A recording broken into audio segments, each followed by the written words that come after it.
Ya, ini Dedi. Iya. Yes. Ih, seru. Aduh. Masuk dari sebelah satu.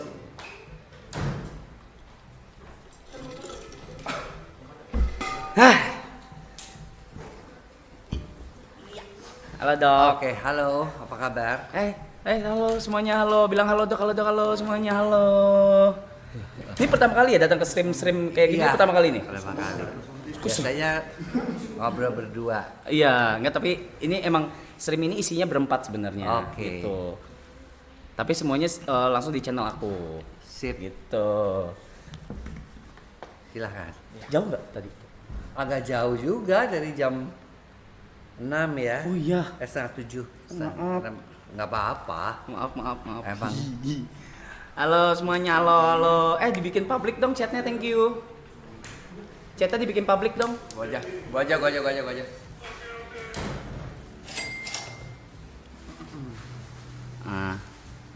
Ya beginilah kalau ini live stream kita nggak pernah berhenti. Iya. Rencananya live streamnya itu. Sampai malam terus besok. Iya, jadi kita pun tidur di sini dok. Ada kasur, nanti disediain kasur, terus tidur di sini gitu. Terus kita ada kegiatan kayak misalnya ada pilates waktu itu, kemarin berkuda. Terus yang undang-undang gestar juga salah satunya dokter, dan terima kasih banget udah mau datang, karena nggak semua mau datang karena takut kan kayak ini live streamnya kayak gimana gitu, masih belum tahu gitu. Iya, belum ngerti ya. Iya. Alright, so one more time, terima kasih Dr. Boyko udah datang. Semuanya chat Dr. Boyko on the chat, let's go. Nah, karena Dr. Boyko di sini, Iya. udah pasti dong pembahasannya apa, sudah tahu dong arahnya kemana, ya kan? Sebagai orang yang pernah menikah, bukan masih. Sebagai orang yang pernah menikah, mungkin pengalaman saya jauh lebih banyak daripada adik-adik saya ini yang culun-culun ini. Yang lain belum menikah. Belum. Iya. Masih kecil mah umurnya. Masih kecil. 25 dong. Masih 25 gitu. Ada yang masih 19, ini 19. Jadi masih mungkin banyak banget pertanyaan di kepala mereka Iya, yang silahkan. Iya kan? Mungkin dimulai dari Yuka. Yuka mau nanya. Nih Yuka mau nanya apa nih? Tadi katanya lu ada pertanyaan. Kalau dari saya mungkin kayak kan pornografi. Kalau saya tentang pornografi Oke. sih. Hah? Tentang Oke. Pornografi kan katanya tuh benar-benar mengganggu sel otak ya katanya ya. Iya. Efek jangka panjangnya sama cara menanggulanginya sih kurang lebih. Iya. Apalagi buat anak-anak muda gitu kan. Oke. Tapi emang beneran berefek otak. Berefek. Jadi gini ya, yang namanya pornografi itu kenapa sih kok kalau kita nonton pornografi dilarang-larang orang mata-mata kita, otak-otak kita. Jadi kalau kita mulai suka sekali dengan pornografi itu namanya I love kecanduan. Kayaknya nggak bisa lepas ya sama yang namanya pornografi itu. I love it. Nah, yang terjadi apa? Yang terjadi itu ketika kita nonton pornografi itu keluarlah hormon yang menyenangkan. Dopamin. Iya, dopamin, oksitosin, ya itu dia keluar tuh hormon cinta itu. Oke. Nah, karena dia keluar tuh diguyur kan si otak ini, sehingga kita tuh makin kecanduan lagi gitu. Jadi setelah dia keluar dan merasa nyaman, kita pengen lagi nonton dong, karena dia membuat kita berasa enak. Nah, akhirnya kalau kita tanpa pornografi, kita tuh gelisah, cemas, ya karena ada yang kurang, karena hormon itu tidak ada lagi di tubuh kita. Nah, akibatnya apa? Nonton lagi pornografi dan akhirnya karena terlalu dibanjiri oleh hormon-hormon yang namanya dopamin, oksitosin, antara otak kiri dan otak kanan, ya, antara logika dan juga seni itu akhirnya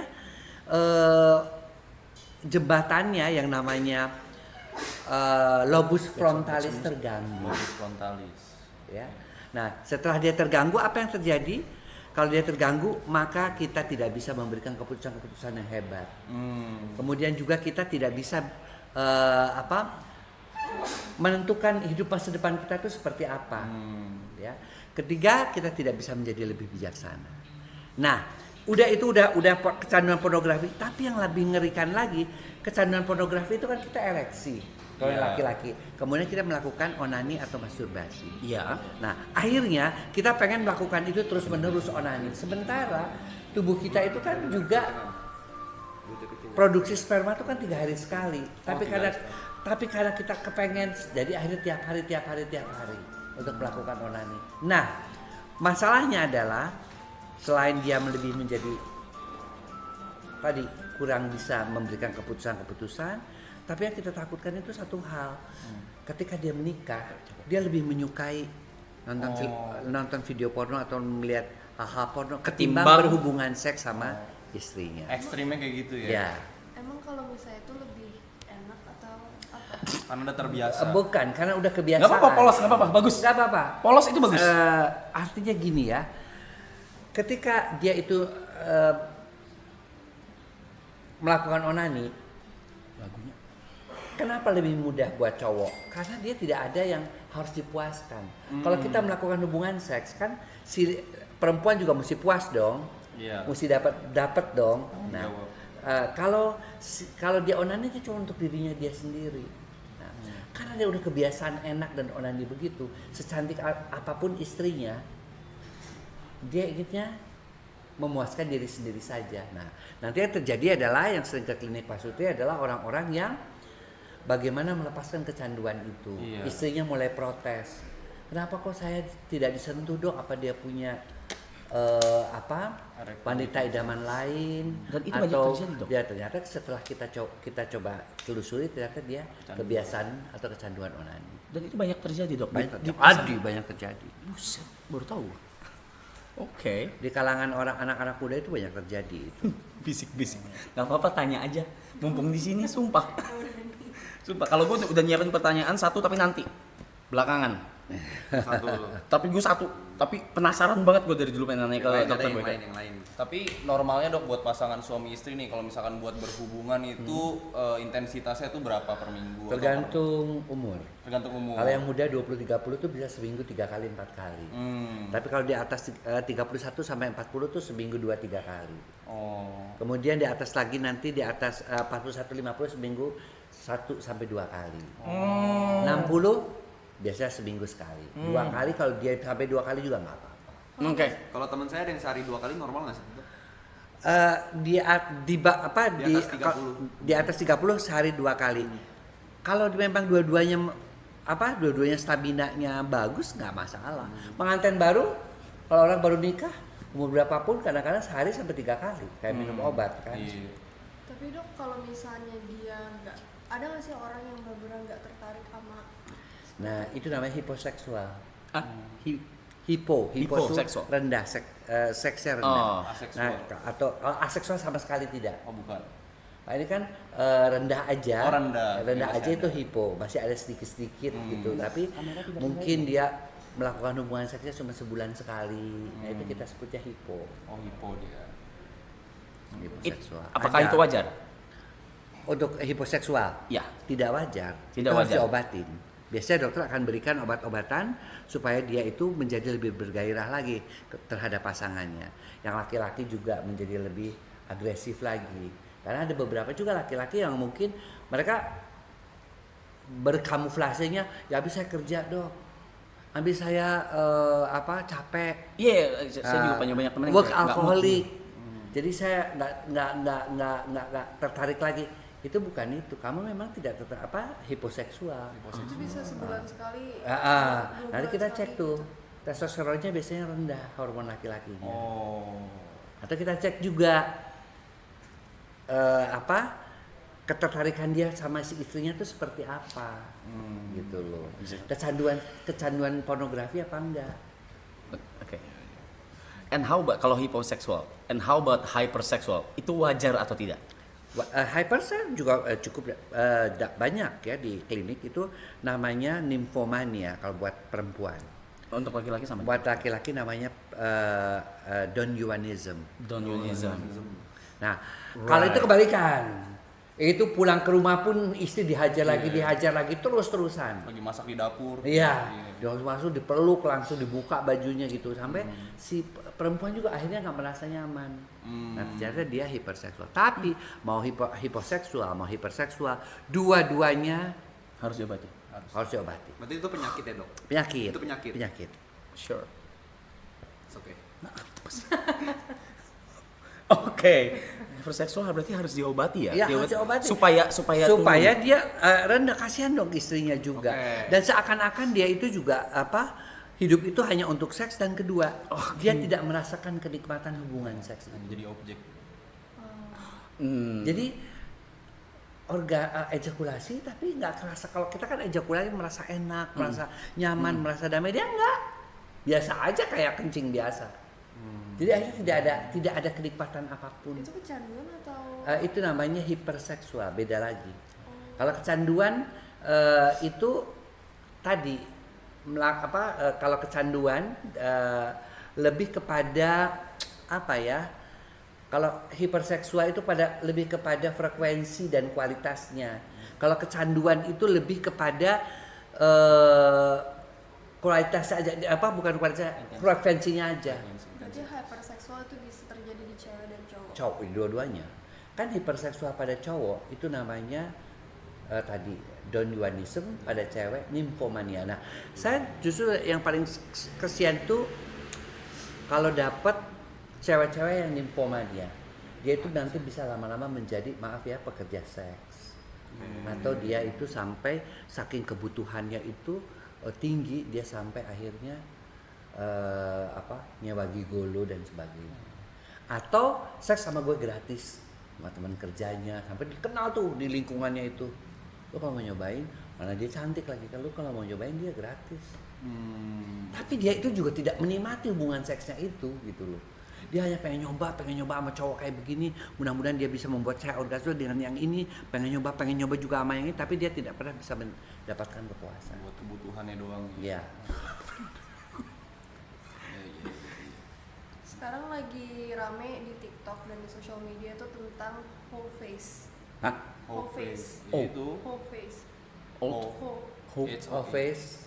Apa itu? Aku juga nggak terlalu nonton. Ya kayak ini cewek tuh ada zaman-zamannya tuh pengen nyobain sana sini intinya. Whole Iya. face. Whole face. Nah, kalau yang namanya whole face yang kayak gitu, kita nggak bisa tentukan bahwa dia hiperseksual apa enggak. Kalau dia menikmati hubungan seksnya kan dia tidak hiperseksual. Kalau hiperseksual tuh hampir, jadi yang kalau saya datang ke tempat saya itu sampai dia bilang, saya tuh kadang-kadang ngelihat laki itu pengen melakukan gitu sama setiap laki. Kalau sama yang kayak gini bisa nggak ya memuaskan gue? Kalau sama yang begini bisa nggak ya aku orgasme? Kalau kayak gini, karena akhirnya buat saya datar-datar aja dok. Nah kita obati kenapa dia dulu sama jadi hiperseksual. Apakah dia waktu kecilnya pernah melihat ibunya melakukan hubungan seks dengan laki-laki lain, ataukah ketika dulunya dia itu merasa melihat ibunya juga ditampar atau dipukul, ya sehingga dia akhirnya merasa dendam kepada yang namanya laki-laki. Oke. Tapi dok, itu kan semuanya kan kalau misalkan masih muda kan pasti ada rasa penasaran ya. Gimana sih ngebatasin rasa penasaran kita tuh biar gak nyampe di titik yang kita mungkin terjerat sama, kalau misalkan sebagai cewek tadi nifoma tadi, atau mungkin sebagai cowok nanti gak kecanduan pornografi. Tapi kan edukasinya penting ya. Nah rasa penasaran kita harus dibatasin gak sih, atau kita cari taunya lewat apa gitu? Jadi namanya manusia itu punya satu hal, pengendalian diri. Nah, pengendalian diri itu bisa terbentuk dari mulai kecil ya. Misalnya dia lihat kayak gini nih, anak kecil tuh langsung diambil, nggak boleh. Satu, kamu makan. Itu dari hal-hal kecil tuh udah diajarkan gitu loh. Sehingga dia bisa mengendalikan diri. Ketika dia juga pengen seks, dia bisa mengendalikan. Oh ini nggak boleh, ini suami orang. Oh ini nggak boleh nih, kita belum nikah. Nah, itu udah mulai terbentuk, dan latar belakang yang paling kuat adalah Keluarga. agama dan keluarga. Agama dan keluarga. Agama dan keluarga. Lagi membernya di sana ya. Membernya di situ. That's the thing jadi. Iya, oke. Dok, saya mau gini, kalau di sini penonton ini kan nggak cuma ada cowok-cowok ya, pasti ada cewek-cewek juga. Mungkin nggak ngechat atau nggak chat di situ di live atau di mana. Cuman saya mau mewakili bukan mewakili sih. Beberapa dari mereka mungkin pernah tersirat atau terpikirkan, tapi nggak tahu mau nanya siapa, nggak tahu harus gimana, dan mungkin pasangannya atau partnernya juga nggak peka atau nggak tahu juga harus melakukan apa. Ya. Buat cewek-cewek yang belum tahu apa itu rasanya orgasme, itu gimana cara supaya mereka mengerti dan mereka tahu, Dok? Pertama, orgasme itu kan bisa didapat ya ketika dia seperti mimpi basah pada Iya. laki-laki. Iya. Ya. Jadi dia bisa dapatkan pada waktu dia tidur. Misalnya dia ngelihat hal-hal yang romantis atau yang ini, ya. Kemudian dia tidur tuh, dia mimpi basah tuh, kok enaknya seperti itu. Nah, sebenarnya otak itu juga, ya, otak itu juga ketika si wanita itu orgasme sama keluar oksitosin, dopamin, itu keluar juga itu, ya. Nah, dalam keadaan sadar dia didapatkan melalui hubungan seks. Ada touching, ada ciuman dan sebagainya, ya, sampai akhirnya dia merasa titik-titik erogennya terangsang, terutama di daerah klitorisnya ataukah juga pada G-spotnya, akhirnya dia mencapai orgasme. Nah, perasaan orgasme itu yang adanya pada mimpi dan dirasakan oleh alam bawah sadarnya itu bisa dirasakan sekarang dalam keadaan sadar dong ketika dia melakukan hubungan seksual. Apa sih yang dirasakan? Pertama, orang Prancis mengatakan itu adalah petit mal, artinya kematian kecil, seperti orang merasa melayang, ya. Kedua, apa yang terjadi pada tubuhnya, ya? Pertama adalah dia secara fisik yang namanya disebut dengan kejang. Kejang. Ya, setiap 0,7 detik, jadi ter dari sini. Kayak kesetrum gitu, kejang naik. Ya. Naik sampai di atas, kemudian si vagina itu seakan-akan menghisap penis. Makanya pria kalau yang pintar tahu, dia nggak orgasme nih. Penis gua nggak terasa kehisap. Nah, karena ketika dia dihisap itu, si pria itu merasakan enak yang benar-benar. Ya. Kemudian udah dihisap begitu, si Mr. P-nya dijepit, dihisap, kemudian terjadi getaran-getaran pada Miss V-nya, pada vagina. Caranya tidur atau Bukan. caranya gimana dong? Loh, caranya si pria itu harus merangsang sedemikian rupa sehingga si wanita itu ya pada titik kan tadi dari mulai foreplay-nya, misalnya dari mulai ciuman, titik-titiknya dirangsang, payudaranya dihisap, kemudian lehernya dicilat, puting susunya dihisap. Nah, itu semua akhirnya mengakibatkan si wanita itu orgasme, dan orgasme itu yang dirasakan oleh pria adalah seperti itu. Si wanita juga ngerasa dia ngerasa nggak seperti melayang, tapi si pria yang ngerasa seperti penisnya itu terhisap dan bergetar oleh karena vaginanya juga ikut bergetar. Saya punya pertanyaan, Dok. G-spot wanita tuh beda-beda gak sih? Maksudnya kayak tiap orang beda gak sih? Beda. Tapi ya? secara umum, sekali lagi, secara umum kalau kita mau mencarinya, ya, kebetulan saya kan dokter kandungan, jadi tahu kita masuk, kemudian kira-kira sepertiga atas vagina antara jam 11 dan jam 1. Itu ada lekukan seperti kita koin, ya, koin 100 rupiah yang kecil itu kita ada. Nah, itu pun kita harus bisa menentukan. Kalau G-spot itu kita terlalu keras memegangnya, kan kalau kita lihat di BF kadang-kadang sampai begitu, enggak itu salah. Itu dia akan kesakitan. Tapi kalau dia itu terlalu lunak, terlalu pelan, ya, itu juga nggak akan terangsang G-spotnya. Mesti pas ya. Jadi mesti pas. Seperti apa? Orang mengatakan seperti menulis di dalam kaca berembun. Kebatik. Kalau kata kaca berembun, kamu tulis begitu tuh, saya kelihatan tulisannya. Nah, seperti itu kekerasan. Tulis kaca berembun. Wow. Itu baru dapat namanya G-spot. Apa bedanya? Kalau orgasmenya klitoral, dia itu tajam, cepet set, terus langsung kejang. Si wanitanya juga seperti kejang. Tapi kalau orgasme G-spot, dia itu kecil pelan-pelan, kemudian dia itu akan ngerasa seperti keluar air kencing. Paling umum ya. Silakan. Itu bedanya. Gitu guys bedanya ya guys ya. Suara kencing. Kayak seperti kencing, tapi bukan air kencing. Tapi kalau keluar cairannya, keluar nyemprot. Tapi juga bukan sperma. Bukan. Itu yang namanya Bukan ya? orgasme G-spot. Bukan ya?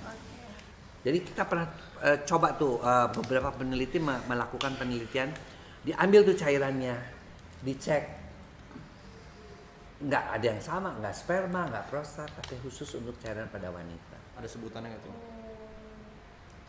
Tapi semua cewek bisa. Hanya 60-70%. Tidak semua wanita punya G-spot. G-spot itu ditemukan oleh dokter kandungan namanya Gravenberg. Dia seorang ahli kandungan dari Jerman. Jerman. Right. Oke. I see. Nanya nggak jawab, lu kan mau nikah tahun depan. Iya, mau nikah. Nanya nggak?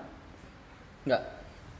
Kalau teman saya ada yang ketertarikannya tuh sampai yang Temen saya mulu. Temen saya ketertarikan seksual mulu. tuh jauh di bawah umur dia gitu loh, bisa sampai 12 sampai 15. Gila lu. Gua nggak ngomongin. Iya, cuma 12 sampai 15 apa kali sehari? Enggak, umurnya jauh gapnya. Misalnya nih teman saya misalnya umur 37, tapi ketertarikan ke 23, 22 gitu. Wajar Itu nggak suatu sih? hal yang wajar, Wajar pada ya? yang muda-muda itu dia tertarik. Wajar banget. Tapi ingat, kalau dia ketertarikannya pada anak-anak di bawah umur 13 tahun, 12 tahun, itu disebut dengan pedofilia. Oke, tapi kalau misalnya dia gapnya 12 tahun nggak apa-apa. Nggak apa-apa, asal dia udah puber, Oke. asal dia udah mens. Oke, Gitu. baik. Aku penasaran. Iya. Kalau misalnya ini dong, penyakit menular seksual kan pasti viewer-viewer ini juga banyak kan yang mungkin mereka juga nggak ngerti tentang penyakit menular seksual itu seperti apa dan tipe-tipenya tuh kayak gimana. Penyakit menular seksual itu banyak ya.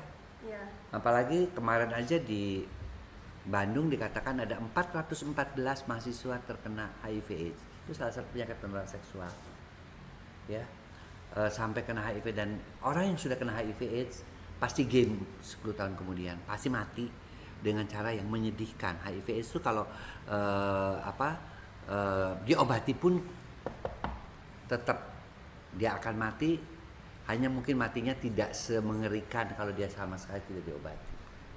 Karena gejala-gejalanya HIV itu human immunodeficiency virus, virusnya sendiri tidak mengakibatkan kematian, tetapi gara-gara daya tahan tubuhnya turun, dia akhirnya mengakibatkan kematian. TBC timbul, tipes, sekaligus tuh obat penyakit itu TBC, tipes, diare, kemudian semua akhirnya kehabisan cairan, meninggal. Nah, penyakit menular seksual itu ditularkan melalui hubungan seks. Udah pasti menular seksual, ya, pada orang yang membawa kuman. Ya, si kuman itu ditularkan kepada si laki-laki atau perempuan tersebut. Nah, kita bagi itu menjadi, ada yang namanya berasal dari virus, ya, termasuk HIV, herpes 1, herpes 2, ya. Ada yang disebabkan oleh karena jamur, ya, misalnya jamur Flor albus, ya, yang pakai kencing nanah, atau sifilis, Treponema pallidum, ini jenis kumannya. Itu beda-beda, ya. Beda-beda dalam bentuk besarnya. Paling besar bakteri, di antara bakteri dengan virus, paling kecil virus, ada di antaranya disebut dengan chlamydia. Dia mirip GO. Chlamydia. Nah, si chlamydia ini yang paling kita takutkan adalah kalau terinfeksi, wanitanya menjadi mandul atau prianya juga bisa menjadi mandul. Oke. Gejalanya sih beda-beda juga. Ada yang kalau pada wanita keputihan, biasanya pada wanita keputihan. Tapi jenis keputihannya mungkin kalau jamur gatal, kalau chlamydia kehijauan, kalau misalnya GO hijau banget. Kalau dia misalnya trichomonas dia bau dan ada darah.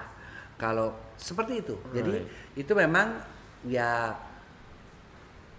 harus belajar di kedokteran untuk bisa mengetahui hal-hal tersebut. Mau nanya lagi dok, itu kan tadi udah bahas penyakit menular seksual ya. Buat menangani atau buat kita minimalisir nih kemungkinan kita terkena gitu.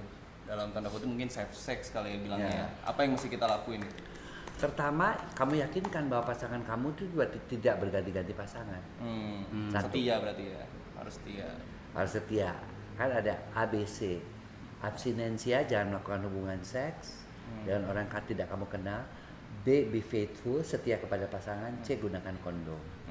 Nah, jadi kalau mau safe sex itu ya 3 itu tadi. ABC itu ya. ya. ABC tadi. Jadi harus tahu. Tambah lagi sekarang DE, don't inject untuk menghindarkan HIV/AIDS. Karena sekarang HIV/AIDS banyak ditemukan pada penggunaan jarum suntik. Jarum suntik. Drugs, ya. Ya. Kemudian E, edukasi. Seperti ini adalah edukasi. Oke, yeay. Tapi itu beberapa nih yang bisa disembuhkan. HIV/AIDS nggak bisa sembuh. Herpes 1 dan herpes 2 sembuh bisa. Namun kalau daya tahan tubuh itu karena dia virusnya dormant, kadang-kadang dia kambuh lagi kalau daya tahan tubuhnya turun. Kalau jamur juga. Jamur bisa sembuh, GO bisa sembuh, sifilis bisa sembuh. HIV Yang bisa. agak susah tuh yang penyebabnya virus, herpes ataupun HIV ya. gini udah. Sekarang gue mau lebih sensitif lagi dok. Izin nanya. Buat cowok-cowok mikropenis, itu gimana caranya mereka membahagiakan istrinya? I'm not. I'm good. Ininya. Jadi Kan banyak. orang dengan mikropenis pertama kita harus lihat dulu, ya. Kenapa dia sampai jadi mikropenis? Itu dari kecil. Biasanya dari kecil Dari karena kecil kan? gemuk, Oh, oke. gendut. Oh. Jadi ketika seseorang itu gemuk, ya, seseorang itu gemuk, maka yang diproduksi oleh lemak-lemak tubuhnya adalah hormon kebalikannya. Kalau dia laki-laki hormon perempuan yang disebut dengan aromatisasi lemak, ya, yang akhirnya menjadi estrogen. Estrogen itu akan menekan testosteron, hormon pada laki-laki. Si testosteron itu karena tidak berkembang secara baik, akhirnya dia cuma sedikit. Akibatnya perkembangan penis yang dipicu oleh testosteron menjadi tidak sempurna. Terjadilah dia yang namanya Mikropenis. mikropenis. Sekecil apa? Jual aja nih. Kecil aja, bukan tidak normal. Nggak normal. Kalau normal Iya, di- Indonesia kayak gitu. Asia kali ya? Asia itu sekitar 11 cm. Kalau Now, Kalau dia ereksi 11 sampai Iya. 12 sampai 14 cm. Now- 11 masih kita anggap masih normal, masih bisa. 11. kalau gitu. mikropenis Kalau mikropenis di bawah itu pada saat ereksi cuman 8, cuman 7. Bahkan ada yang cuman 5. Dari kecil gue kurus. Oh iya. 11 di Asia 11 ya? Iya. Berarti ya. Dan terus bagaimana cara terus mereka punya pasangan gitu. Nah. Terus gimana cara mereka membahagiakan pasangan? Kalau di kita digedein dulu. Bisa. Is it bisa. possible? Is it possible? 11 sampai 13 tahun masih bisa kita bantu. Di atas 14 tahun pengalaman saya sendiri ya, artinya mengobati itu biasanya nambahlah 1 cm. Lumayan kan? Setengah sampai 1 cm dia pemberian hormon testosteron. Meskipun golden periodnya adalah 11 sampai 13 cm. Segini dok. Nambahnya? Iya, nambah 1 cm. Apa? Oke. Ngaruh ya? Coba teman lagi. Tambahin lagi. Biar 4 cm. Oh gede sih. Panjang sih, panjang.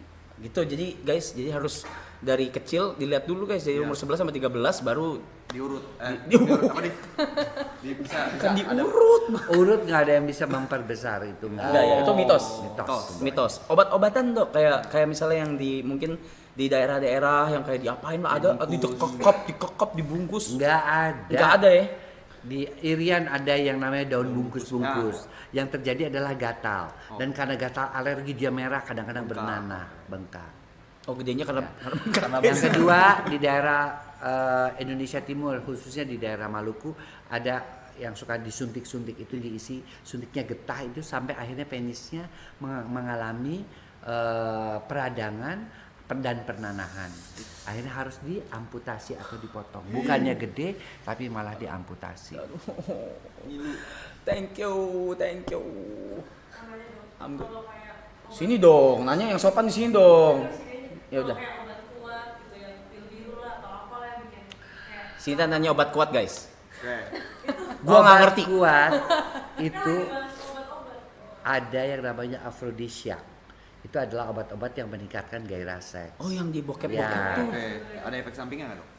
Obat kalau herbal biasanya nggak ada. Kalau yang dijual-jual di pinggir Ada itu yang bahaya, darah ular misalnya, empedu, ular kobra, otak monyet. Itu kan semua dianggap obat kuat. Padahal sih kadang-kadang anak tikus yang masih di dalam perut ibunya itu ditangkap, kemudian dihamil tikusnya itu terus dibelek, masih hidup-hidup dimasukin ke dalam itu. Ada yang kayak gitu di Cina, di mana itu sebenarnya berbahaya sekali.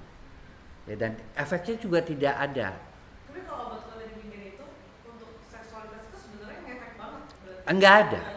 Enggak juga. Sugesti. Tergantung. Jadi kita mesti melihat tuh obat kuat pertama isinya apa.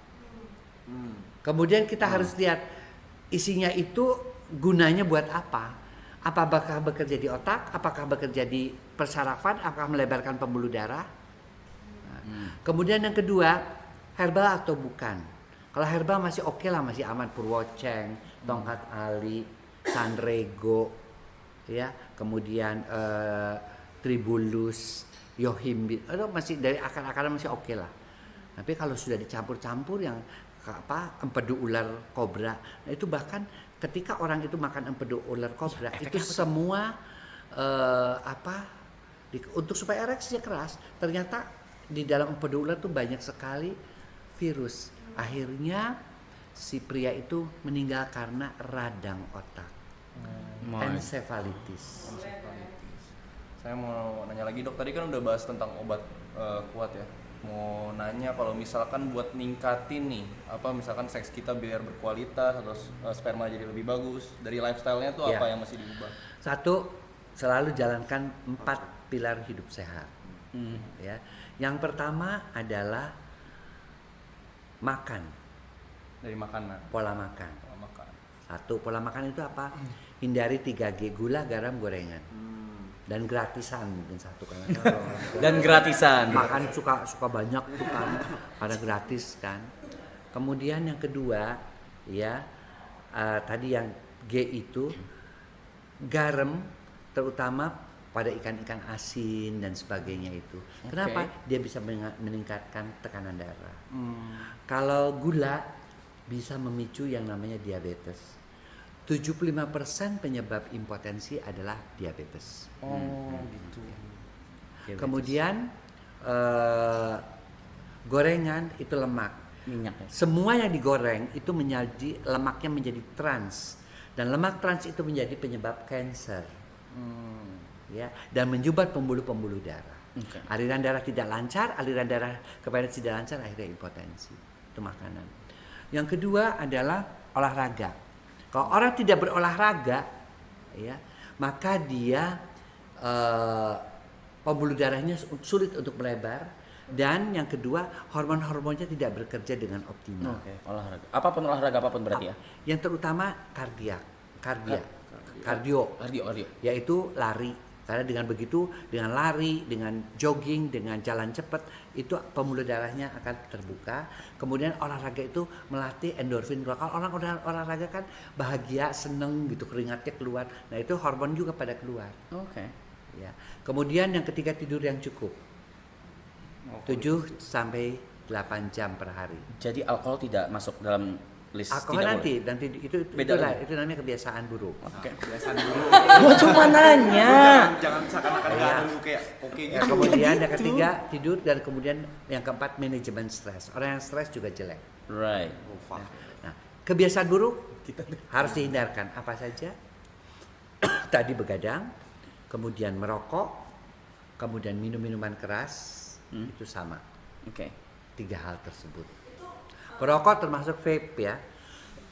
Karena vape itu juga ternyata hasilnya pada penelitian oleh dokter-dokter di Rumah Sakit Persahabatan, bahayanya jauh lebih besar daripada rokok biasa. Dok, berarti itu menurunkan kualitas sperma banget ya dengan kebiasaan buruk dan kesehatan yang tadi disebut. Ya, Berarti itu menurunkan kualitas sperma banget. menurunkan kualitas sperma, menurunkan kesuburan, tadi ya kualitas sperma itu kesuburan, dan mengakibatkan disfungsi ereksi dan ejakulasi dini.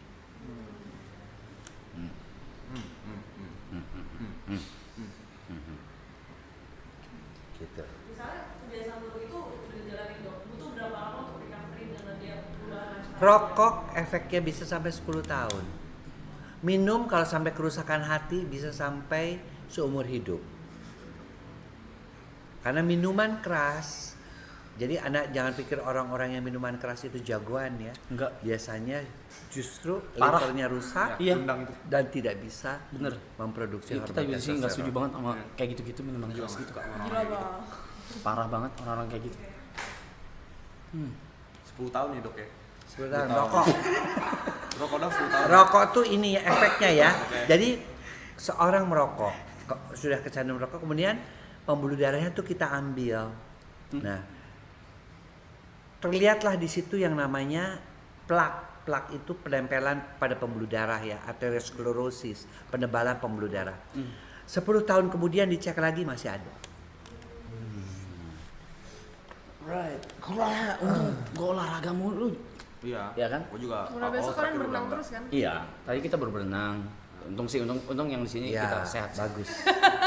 Sempet lah, Bandung mah sempet. Dulu tapi Dulu sempet. pas muda. Sekarang udah enggak sih. Oke, ini udah berapa lama nih kita nih ngobrol nih? Udah setengah jam ya. Setengah jam lagi. Duh, masa Jauh. pertanyaan ultimate gue sekarang? Ya lu dulu deh. Kalau misalnya open relationship gimana? Gini. Hah? Enggak kan banyak kan?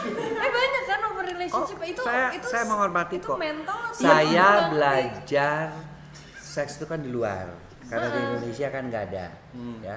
Untuk men sexuality-nya belajarnya di Milan di Itali. Kemudian untuk yang namanya marital terapinya di Belanda. Kemudian untuk yang penyimpangan seksualnya juga ada di Belanda tuh. Kemudian HIV/AIDS-nya di Australia. Seks edukasinya belajarnya di Jepang. Ya. Nah, kita kan gabung karena saya dari luar. Jadi open marriage itu di beberapa negara is oke. Jepang nggak, masih meskipun udah nerima tapi masih malu-malu. Apalagi kalau negara-negara Timur Tengah, negara-negara agama Islam sama sekali nggak boleh. Ketahuan melakukan begitu bisa cambuk dan sebagainya. Nah, ada baiknya ada negatifnya. Open marriage itu yang paling kita takutkan adalah penyakit kelamin. Ya. Karena apa? Karena yang namanya penyakit kelamin itu kan karena dia open marriage itu kan dia lo boleh sama yang lain, gue juga boleh sama yang lain. Kita marriage hanya sekedar status sosial. Itu mereka nggak puas satu sama lain. Iya, nggak puas satu sama lain. Artinya gini, pokoknya urusan seks, lu bebas, gue bebas. Nggak Tapi be kita faithful. tinggal di satu rumah, kita punya anak. Kadang-kadang bahkan anaknya pun kalau kita tes DNA itu belum tentu anak dari Anaknya. si suaminya. Oke. Nah, yang paling sering itu adalah HIV ya. Dan kalau udah mulai open marriage, kalau menurut saya ngapain kawin? Iya kan? Jadi YB aja. Lo hanya membuat penderita si anak itu. Iya, betul. Anak itu melihat bapak ibunya kerjanya Ganti-ganti. menukar cewek, menukar cowok. Nah, akhirnya apa sih anak itu stres. Ada yang sampai bunuh diri. Beberapa anak yang lahir dari yang jangankan dari open marriage, dari perselingkuhan aja. Bapaknya selingkuh, anak itu langsung. Ada yang akhirnya narkoba, ada yang akhirnya juga dia melakukan kehamilan yang tidak diinginkan. Ketika saya tanya kenapa kamu sampai hamil, apa kamu sengaja dok, biar orang tua saya juga. Kamu nggak tahu siapa bapaknya, nggak tahu. Sengaja. Sengaja dia balas dendam kepada ayah ibunya. Saya pernah punya pasien begitu. Ibunya sampai nangis-nangis Iya, kan. aku abis itu sering nonton TikTok ada yang kayak orang luar negeri gitu. trip apa sih, suami istri tapi 3 orang kayak Itu namanya rame banget trisam. Bukan yang suami Atau yang orgi. Kalau Iya, orgi dia iya. tukar menukar istri. Kamu kalau bangsanya trisam, orgi itu di Indonesia juga banyak. Cuman nggak diungkap aja. Mereka-mereka yang sudah uangnya kadang-kadang juga berlebih ya, sudah tidak lagi mikir mengenai makan, mengenai apa. Mereka menginginkan sesuatu yang berbeda. Pesta di dalam tahun baru tukar menukar Nah, saya mau nanya nih, kan ada juga pasangan. pernikahan yang belum pengen, saya belum menunda punya anak. Kontrasepsi yang paling aman itu apa? Bang? Pil aman. Ya, atau karena pil itu gini, dari penelitian, pil itu kalau kita hentikan makan pil, ya, dia kembalinya kesuburan itu sekitar 3 bulan 6 bulan. Jadi kalau kamu bilang, duh saya mau hamil bulan ini aja tahun depan, tapi bulan Januari kurangi 3 bulan, November udah berhenti pilnya. Pil itu apa? Pil KB. Pil KB. Oh. Dengan pil KB itu kita bisa menentukan kapan kita bisa hamil dan merencanakan untuk kehamilan tersebut. Spiral boleh, tapi yang masang mesti yang jago, dia mesti ini. Dan spiral itu harus spiral yang ukurannya paling kecil karena belum rahimnya kan belum pernah melahirkan, jadi belum pernah ada bayi di dalamnya. Gitu. Ada yang mau nanya lagi? gue ultimate. Udah. Gue dulu. Oh, dulu. Ada tekniknya dong kalau mau anak kembar gitu. Iya lagi. Gue penasaran. Iya lagi. Oh iya. Anak kembar harus ada keturunan kembar. Harus ada. Harus. Genetik. Dan dia itu pun kalau udah genetik hanya kemungkinannya 20%. 20%. Tapi kalau 20%, misalkan ada 30%. paman saya punya anak kembar gitu, berarti saya ada chance gitu. Ada chance. Cuma yang paling bagus tuh kalau kalau orang tua kembar anak ke anak. Kalau ke paman itu berkurang dari 20% menjadi 5%, 6% saja. Bukan keluarin 2 kali gitu, Dok. Iya kan? Enggak. Gitu. Enggak. Enggak Enggak ya? Enggak bisa ya. Dia harus ada kembar. Jadi ketika ada kembar itu ada yang dua telur, artinya si perempuannya itu punya mengeluarkan 2 telur kemudian dibuahi, anaknya bisa laki dan perempuan. Oke. Tapi ada yang kembar 1 telur, artinya setelah dibuahi si telur itu membelah. Masing-masing berkembang lagi sendiri jadi janin, ini juga jadi janin. Itu yang disebut dengan kembar identik. Yang bersama ya. Ya. Kayak gue sama Cristiano Ronaldo. Oh iya. Siap. Kayak gue. Dan masih banyak juga tuh yang nggak tahu kalau kembar itu bisa cewek sama cowok kan, Bang? Iya, bisa. Bisa kan? Bisa. 2 telur ya artinya. Hmm. Bisa cowok sama cowok, bisa cewek sama cowok, bisa cewek sama cewek juga. Seru ya. Sama, Nggak bisa ya. gue masih ada pertanyaan. Tanya, gue Ya. ultimate. Oke, kan penyimpangan seksual itu kan banyak ya dok, Iya. kayak bestialisme, nekrofilia Ya. segala macam. Nah, faktor pendorongnya apakah dari psikologisnya doang, atau mungkin karena hasrat seksnya tuh yang nggak ketampung? Jadi gini, kalau kita akan melihat seseorang ini punya kecenderungan untuk mengalami penyimpangan seksual, kalau kita coba runut ya, dia biasanya 1, faktor gennya ada. Meskipun genetik itu tidak terlampau terlihat ya, misalnya dulunya mungkin kakeknya sadis masokis, suka mukulin istrinya. Nah, kemudian dia yang itu faktor yang 5%. Faktor yang kedua yang paling penting itu adalah di dalam kandungan. Si janin itu di dalam kandungan. Dari janin. Jadi apakah waktu hamil si anak ini happy nggak sih si perempuan itu? Itu ngaruh. Itu sangat ngaruh. Namanya psikofisiologis. Ngaruh. Jadi kalau misalnya Jadi kayak ibunya- istrinya nangis melulu ditinggalin sama suaminya, sering dipukul, istrinya tidak happy, bahkan hanya gara-gara dia ini kan masih terikat kontrak, katakan pramugari ya, terikat kontrak, tapi dia terpaksa hamil, dia marah-marah terus supaya gara-gara lo gue jadi dipecat, gue gara-gara mestinya gue tuh masih bisa terbang, masih bisa membenih mati. Nah, anak itu udah mengalami trauma-trauma itu. Nah, itu dalam kandungan. Yang ketiga dalam proses melahirkan. Proses melahirkannya misalnya terlambat, udah pecah ketuban, hijau segala, nggak ke dokter. Ya, jadi akhirnya dokter melakukan sesar tapi sudah nggak ada air ketubannya. Atau dipaksa dilahirkan normal padahal dokternya tidak bisa memprediksi nih bahwa ini tuh sebenarnya gede banget gitu loh. Kepala bayinya akhirnya tidak lahir, divakum. Nah, ketika divakum tuh kan ada sisa kadang-kadang bekas benjolannya meskipun nanti lama-lama hilang, itu juga bisa mengakibatkan. Tapi yang 70% adalah pengaruh lingkungan. Sering dipukul, dibanding-bandingkan, makanya ojo dibanding-bandingke. Ada lagunya kan. Sering dipukulin, dibanding-bandingin, kemudian sering dibully. Apakah oleh teman-temannya atau oleh orang tuanya? Kamu goblok kayak gitu aja nggak bisa. Jadi bilang kamu tuh jelek, kan dibully. Nah, akhirnya dia berkembang menjadi pria atau wanita yang mempunyai kecenderungan penyimpangan seksual, menjadi wanita pria secara kepribadian menjadi abnormal behavior. Seperti itu. Saya ada pertanyaan tambahan, Dok. Apakah gay itu genetik? Gay itu ada genetik, ya kita sebut the nature, dan ada yang nurture. Nurture itu adalah pengaruh lingkungan. Genetik tadi ada, setiap orang ada kok. Sekitar 5%. Apakah genetiknya itu berkembang atau enggak tergantung. Gitu loh. Katakan yang begini, dia ada genetik. Anak yang dilahirkannya 3 terus laki.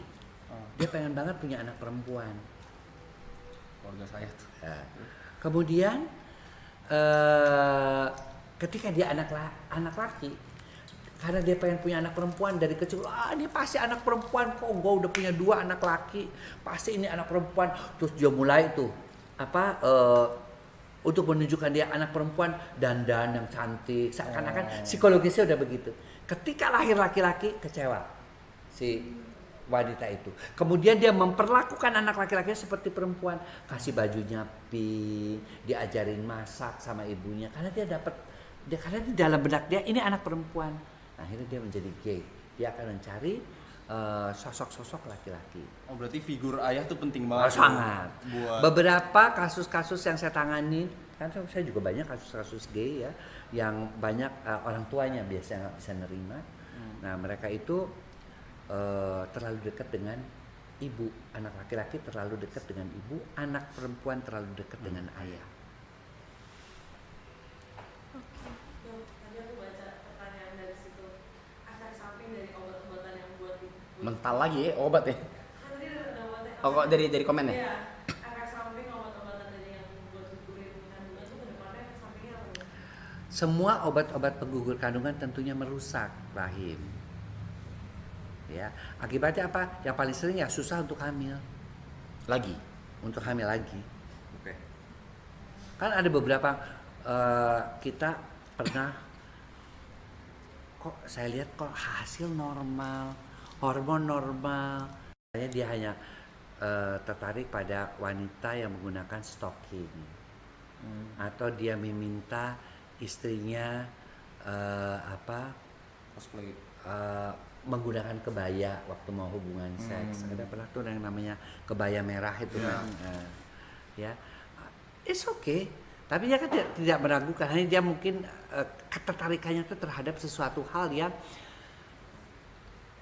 bendanya itu bukan seksual. Kan orang kalau fetis sama payudara tobrut apa kan, ya itu kan oke lah ya, sama si organ seksual gitulah. Itu fetish. Apa? Iya, itu masih, itu kan non seksual. Kalau pada vagina, pada bibir, pada payudara, pada bokong, pada daerah-daerah seksual itu masih oke. Tapi di non seksual, pada stocking, pada kaki, pada bulu ketek, nah itu juga fetis.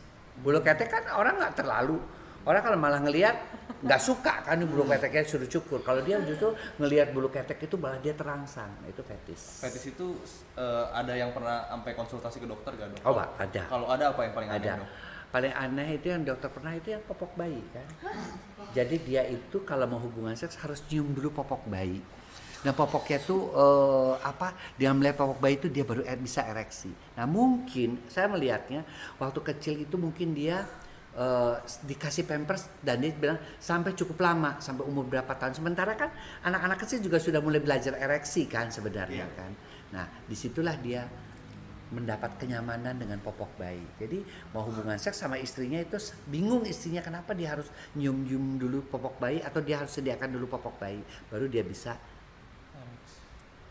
God damn. Tadi That's some- ada pertanyaan dari komen dok, apakah blowjob bisa menjadi salah satu penyebab penularan seksual?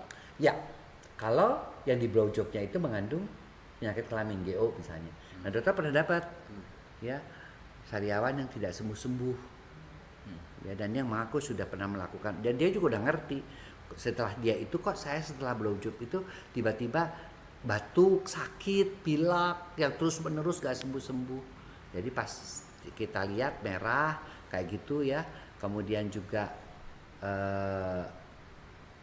biasanya kan itu waktu saya masih sebelum jadi dokter seksologi, waktu masih dokter umum, akhirnya kita kasih antibiotik ya, dan ternyata kita karena dia nggak sembuh kan diambil tuh cairan di ininya di tenggorokannya, ternyata isinya adalah Diplococcus gonorrhoeae.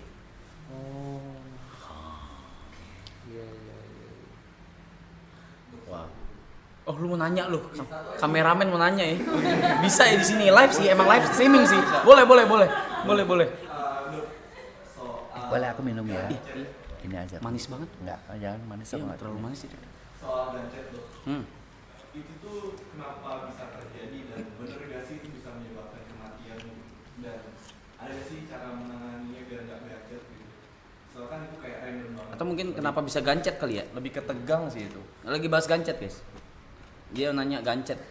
Saya pernah diajakin main film, salah satu judulnya itu gancet, saya nggak mau. Karena itu bohong, Hah? Mit ya.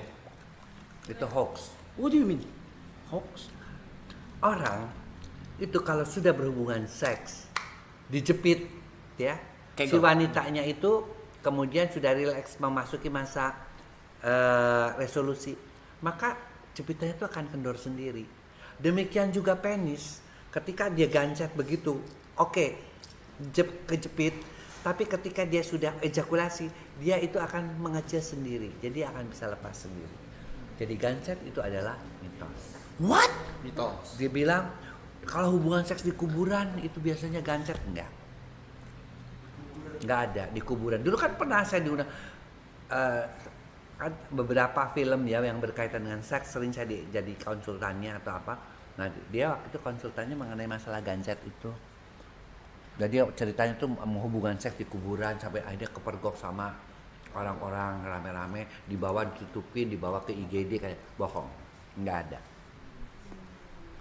Right. Ada pertanyaan lagi nih dok dari viewers. Viewers ya. Ini semua dari sini aku bacain. Kalau bintik-bintik kayak jerawat di kelamin itu kenapa dok? Bisik-bisik, Bintik-bintik kayak jerawat di kelamin. herpes 1 biasanya, ada herpes 2. Biasanya kita ambil darah, kita periksa, kalau ternyata herpesnya positif, apalagi IgM itu yang baru dalam 3 bulan, langsung kita kasih obat selama 3 bulan. Obat virus biasanya dikasih 3 bulan. Kalau obat TBC kan 6 bulan, 9 bulan, HIV seumur hidup. Itu biasanya lebih sering ke laki-laki atau perempuan? Dua-duanya. Seru. Gimana pertanyaan lo? Udah gancet. Oh, udah. Iya, Temen lagi gancet. Iya, gue penasaran banget. Makanya gue kasih. Penasaran banget gue. Dan nyata mitos nyata gancet ya. Mitos. Tapi kalau Hoax. misalkan yang pergokin warga terus dia tegang gitu, susah keluar gak bisa. Apa? Maka kalau udah tegang, kayak perlu ketakutan, shoot. Oh iya sih, logikanya kayak gitu sih. Wow. Dok, ada lanjutan soal gancet dari komen. Ngaruh gak sih dok, kan bentuk penis ini kan beda-beda ya. Katanya tuh bisa juga gancet tuh disebabkan karena penisnya ngarah kemana gitu. Bener gak sih? Nggak ngaruh. Kenapa gue jawab? Itu yang namanya vagina kan lurus-lurus aja gitu, nggak ada berkelok-kelok Penis lu begitu. Transformers. Ngarah kemana? Ada yang bengkok ke kiri loh. Ya bentuk kan Itu penis, bengkok ke kiri, bengkok ke kanan nggak apa-apa. Asal tidak terlalu ekstrim, dia bisa tetap memberikan yang namanya kepuasan seksual juga, ejakulasi juga. Orang banyak itu dok, testisnya cuma satu. Nah itu yang disebut undescensus testiculorum, artinya testis itu tidak turun ke bawah. Jadi kalau yang satu biasa kita minta dokter USG atau dengan alat pemindaian radiologi ya USG bisa dengan CT scan itu kelihatan tuh testisnya tuh nggak turun ke bawah.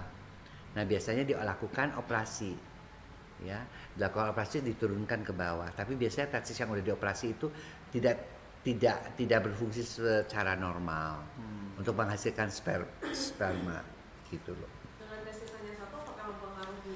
Kesuburannya dong berkurang juga, tapi biasanya sama seperti orang ginjalnya satu, matanya satu, kemudian paru-parunya satu sebelah, toh masih tetap bisa bernafas, hanya tidak optimal.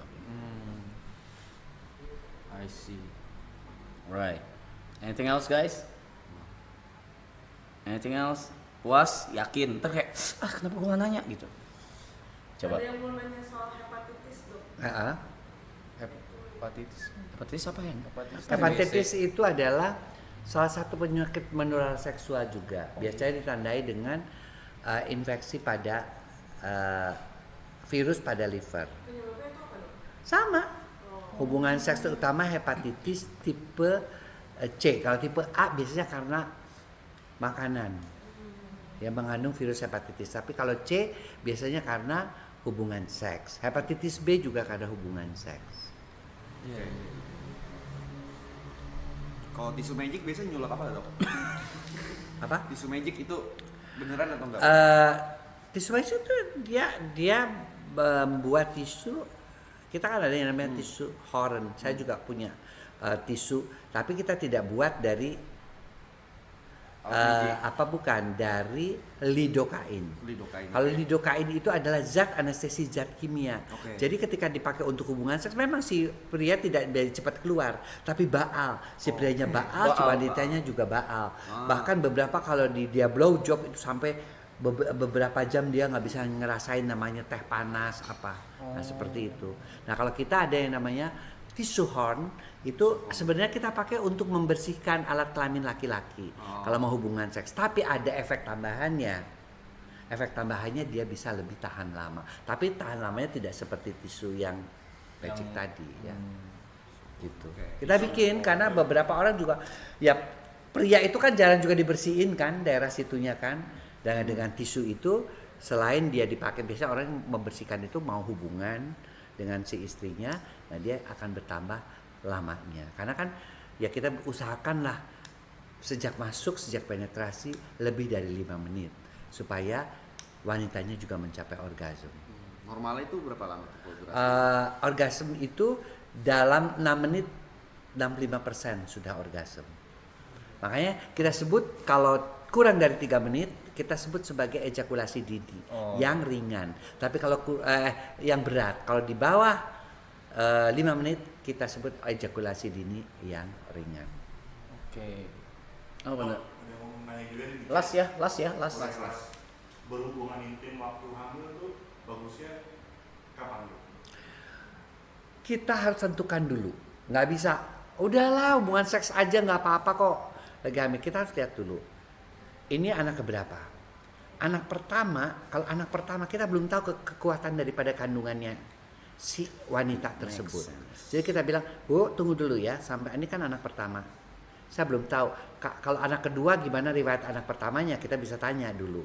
Ada keguguran enggak, ada keputihan enggak, kalau dia hubungan seks pada waktu hamil pertama ini kontraksinya lama enggak, kita bisa tanya. Tapi kalau ini anak pertama kita tunggu sampai biasanya 16 minggu. 16 minggu dia sudah terbentuk yang namanya ari-ari atau plasenta. Kalau sudah terbentuk ari-ari, nempelnya si bayi itu udah kuat karena ada ari-arinya udah menempel. Ya, sehingga bisa kita ya udah boleh orang kamu anak pertama aja nggak apa-apa kok hubungan seks, jadi silakan. kalau kamu melakukan hubungan seks Buat- pada hamil berapa minggu pun. Tapi kalau anak pertama bisa dokter tunggu sampai 16 minggu. 16 minggu. Kalau 4, tapi kan dok lagi kepengen gimana ya udah blow job aja atau Oh. pakai cara-cara yang lain Oh, supaya pakai kalau tangan gitu nggak apa-apa. apa? Kalau misalkan istrinya pengen terus kita bantu pakai tangan waktu hamil sebelum 16 minggu nggak apa-apa. Boleh aja, nggak apa-apa pakai ini. Yang penting adalah dia kontraksinya seperti apa gitu loh. Karena kalau sampai 16 minggu itu kita pengen cari amannya dulu. Ketika dia pun kontraksi itu nggak membuat apa-apa pada bayinya gitu loh, pada janin di dalam kandungannya. Kalau ini ya, kedua kita juga mesti lihat USG dulu sama saya biasanya di bawah ini. Ini hari-harinya ada di bawah loh. Kalau di bawah jangan deh untuk hubungan seks. Karena kalau nanti kamu hubungan seks kesundul aja kan, serviknya berdarah dia. Oke. Jadi pada bayi pastikan dulu normal, pada ibu pastikan dulu sehat. Bayi dan ibu sehat silahkan melakukan hubungan seks. Oke. Udah, nggak apa-apa. Oh, apa? Bawa jucel. Soal PCOS dok, Buset. penyebabnya apa dan bagaimana kalau udah kena PCOS bisa disembuhkannya gitu? PCOS itu singkatan dari polycystic ovarium, ya, sindrom. Sindrom itu sekumpulan, S-nya itu sindrom, sekumpulan gejala. Nah, PCOS itu gejalanya biasanya wanitanya agak gemuk. Gemuk tadi, kalau gemuk dia menghasilkan hormon lawannya. Hormon laki-laki. Artinya testosteronnya lebih tinggi. Apa? Wanita itu agak berkumis. Sering timbul jerawat-jerawat nih. Mensnya menjadi tidak teratur.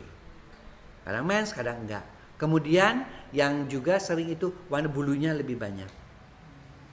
Nah, akibatnya apa? Kalau dia testosteronnya tinggi, maka produksi hormon perempuannya kan tertahan kan. Akibatnya apa? Telurnya nggak mateng-mateng, telurnya kecil-kecil. Ditandai dengan mens yang tidak teratur. Penyebabnya apa dok bisa kena PCOS? PCOS ke satu, obesitas paling sering dokter temukan. Kalau kurus bisa PCOS tapi hormon dari awalnya sudah jelek. Bawaan gitu loh. Kalau kayak gitu penyembuhannya gimana? Penyembuhannya PCOS-nya diobati. Yaitu hormonnya dimatangkan. Telurnya dimatangkan dengan memberikan yang namanya pemicu ovulasi, obat-obat pemicu ovulasi. Obat-obat pemicu ovulasi itu adalah obat-obat yang bisa membuat telur yang tadinya kecil menjadi besar dan kemudian lepas sehingga bisa dibuahi oleh sperma. Terus kalau Nah, dokter juga udah menemukan ya beberapa PCOS ini, akhirnya dokter bikin namanya Femita. Femita itu semacam obatan dari tradisional yang dulu dalam bentuk jamu, dokter bikin dalam bentuk kapsul. Itu bisa membantu untuk orang-orang yang PCOS. Apa namanya dok? Femita. Femita. Kalau untuk laki-laki untuk sperm, dokter punya yang namanya Pronimil. Itu buat yang mereka yang merokok, buat mereka-mereka yang begadang. Apa dok? Ya. Ini kalau kaitan dengan kesuburan ya. Kalau kaitan dengan ereksi, dokter punya yang namanya Pro-Elki. Pro-Elki itu untuk isinya ginseng untuk membuat laki-laki ereksinya keras dan bisa mengobati ejakulasi dini. Itu contoh-contoh aja. Kenapa sih dokter berkonsentrasi situ? Karena pasien-pasien dokter mengalami itu semua dan kita pengen memberikan pengobatan yang herbal. Karena obat-obat chemical itu kan orang takut. Betul. Gitu loh. tapi kalau misalnya aku lagi menstruasi, aku Sakit. biasanya sakit Nah, banget pakai sampai yang namanya Femilove. Femilove itu bisa mengurangi keputihan dan mengurangi rasa sakit saat menstruasi. Itu isinya adalah majakani, itu dapat dari Iran ya, itunya. Kemudian dicampur dengan tumbuh-tumbuhan dari Indonesia. Karena Indonesia itu adalah dengan tumbuh-tumbuhan nomor 2 terbanyak di dunia. Nomor 1 adalah Brasilia. Nah, tumbuh-tumbuhan itu semua Tuhan ciptakan untuk pengobatan. berarti Nah, itu diteliti dan formulanya, karena dokter kan sebagai dokter kandungan juga sebagai dokter seks, itu formulanya juga dokter yang buat. Oke. Gitu loh. Dokter pelajari itu apa isinya, seperti misalnya untuk membantu penyuburan bisa dipakai D5. Untuk naikin hormon testosteron, untuk membantu seorang wanita itu mempunyai kulit yang bagus, kemudian anaknya juga bagus, makan banyak alpukat. Gitu loh. Berarti PCOS itu tetap ada kemungkinan Udah. bisa hamil kan dok? PCOS itu bisa hamil asal diobati. Udah sin. Kan nanti kamu pakai Femita aja. Beberapa pasien-pasien PCOS boleh bisa Femita Femilove ya. Femita. Kalau Femilove buat nyeri haid, kemudian buat keputihan. Saya aku pakai obat-obat yang ada di drugstore, berarti better Better chemical. mendingan yang non chemical deh. Mendingan kita penggunaan herbal yang sudah terverifikasi, yang sudah ada penelitiannya, ya. Dan obat-obat tertentu biasanya satu udah ada BPOM-nya, jadi sudah terjamin, sudah ada penelitiannya, sudah ada halalnya, tidak mengandung yang ininya itu ya B ya. Kemudian yang ketiga biasanya ada foto dokternya di situ. Kalau mau beli di mana dok?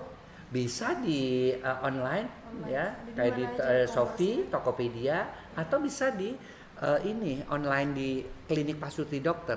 Bisa ditanyakan di situ. Nanti kan saya kan punya IG ya yang bisa di follow @drboyke_dianugraha. Nah di situ tuh ada yang namanya bio linknya. Nah di situ bisa dicari ya. Atau juga bisa karena dokter sering juga ngejawab di YouTube Kacamata DR Boyke. Kacamata Dokter Boyke. Oke, sekali Jadi lagi silakan ya yang mau tanya. belanja. Tadi apa dok yang buat perokok? Buat perokok Pro Elki coba deh. Kalau Pro Elki itu Pro Elki. dia bisa membantu. Dua ya. Kalau kamu mau keras dan tahan lama Pro Elki. Oke. Tapi kalau kamu mau spermanya banyak ya dan cepat bisa menghamili pasanganmu, kamu pakai namanya Pronimel. Pronimel. Oke. Pronimel guys. Pronimel and Pronimel in the chat. Itu dokter yang bikin kok.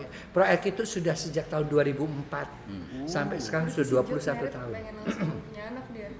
Pronimel ya. Juk, mirip Pronimel ya. punya anak. Pengen buru-buru misalnya itu. Kalau Pronimel by Boyke. kesuburan prianya tadi yang namanya Femita, wanita yang iya. Femita. Kalau yang kesuburan laki-lakinya Pronimel. Kalau untuk perempuan yang nyeri, keputihan, kemudian juga rada susah untuk dapat, itu juga bisa dengan Femila. Kalau diminum dua-duanya gimana dok? Boleh aja. Belanwir udah keras, keluarnya banyak kok belanwir.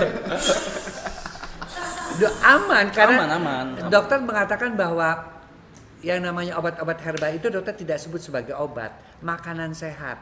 Karena itu seperti misalnya sayur kangkung apa tapi lebih dipadatkan gitu loh. Kayak purwocek itu kan tumbuh-tumbuhan, daun-daunan. Itu dibikin jadi teh, tapi dibikin juga jadi kapsul bisa. Jadi itu kan sebenarnya makanan aja. Jadi dia tidak akan mengganggu ginjal, dia tidak mengakibatkan ketergantungan dan jauh lebih aman. Oke. Baik. Paling terakhir ya, dok, buat closing statement dan Iya. kata-kata hari ini boleh lihat ke Kamera atas. kamera. Ya. Silakan. Ini aja kata terasa. Biar kelihatan. Oke. Iya. Buat Closing para set viewers, Dok. tentang seks apa kayak gitu dok? Closingnya. Iya. Nah, buat sahabat-sahabat yang nonton di sini ya, ini kan acaranya streaming terus. Pertama, ya untuk kita supaya kita mendapatkan keturunan yang baik, kemudian juga kita bisa menghasilkan generasi yang berkualitas. Say no to free sex, say no to drugs. Ya. Karena dua hal itulah yang menghancurkan generasi-generasi muda kita. Ya. Dan yang terpenting juga adalah jangan takut untuk mendapatkan edukasi seks. Ya. Dan jangan malu. Karena dengan kamu teredukasi, kamu tercerahkan, maka kamu akan selamat menjalani kehidupan di dunia ini. Artinya apa? Artinya kamu bisa menjalani kehidupan yang jauh lebih sehat. Ingat, pola hidup sehat, pola makan, pola olahraga, pola tidur, dan manajemen stres. Hindarkan kebiasaan buruk, merokok, minuman keras, begadang. Itu hal-hal yang bisa membuat kualitas organ reproduksimu tetap sehat. Ya. Dan bisa menghasilkan juga nanti generasi atau janin yang sehat juga. Itu aja. Dan kalau kamu sudah ada gangguan-gangguan, Kalau kamu malu ke dokter ya silahkan coba untuk tadi ya. Produk-produk dokter juga memang diciptakan buat mereka-mereka yang malu datang ke dokter. Tapi kalau kamu dengan produk-produk tersebut juga belum tertolong karena berat kan biasanya penyakitnya, maka konsultasilah ke dokter untuk mendapatkan pengobatan yang benar. Oke. Tepuk tangan. Terima kasih dokter, udah Sama. waktunya. Oke. Yuk sama-sama silahkan. Terima kasih dok. Oke. Oh foto yuk. Foto-foto. Ayo. Kita foto dong di sini. Sini, dari sini mana? Kamu fotoin dari situ mana? Ya. Di sini yang sini. Ya, Ini, ini, lihat fotonya. ini nih, kita. Oh ya. 1, 2, 3, 1, 2, 3 lagi 1, 2, 3. Oke. Terima kasih. Dokter, terima kasih. Sama-sama. Oh, sekali lagi boleh. Oh, dari dokter. Ya, oke. Nanti dokter masukin juga di IG. Ya. Live streaming dengan apa namanya? Bahasa Arab. Oke. Dok, Yuk, makasih, Dok. sama-sama sukses selalu ya Reza ya. Sukses juga nih, hebat juga nih udah bikin kayak gini. Ini kan acara yang jarang-jarang. Iya. Aku foto bertiga. Iya, boleh. Sini, Pak. Sini, Pak. Gimana? Atau di depan.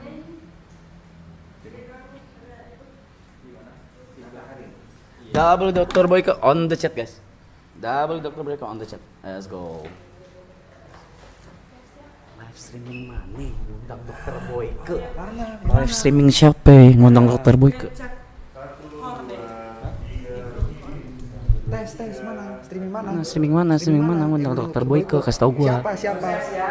Kasih tahu. Makasih. Live streaming seminggu apa?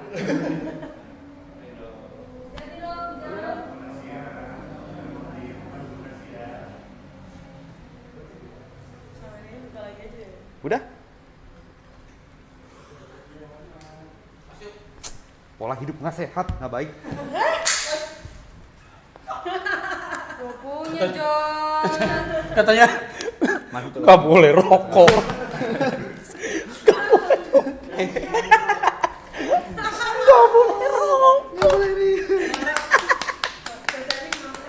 Gak boleh rokok. Kurangin rokok, kurangin alkohol, Tidur, manajemen stres. kita banget ngentot. Itu kita semua hancur ini di sini. Itu kalau dia tahu kita begini, ya Allah. Mana mau datang? Tadi ada 3, alkohol, merokok, Begadang. Itu kita semua. Itu gue pas denger, gue kayak wah anjing. Fakta nih, Fakta. Rasanya kayak di absen gitu. Araf, Yuka, Jot gitu. Tiga-tiganya Ceming nonton. Cece. Media share nyalain dong sama alert. Tolong. Gimana guys? Harus aman sih.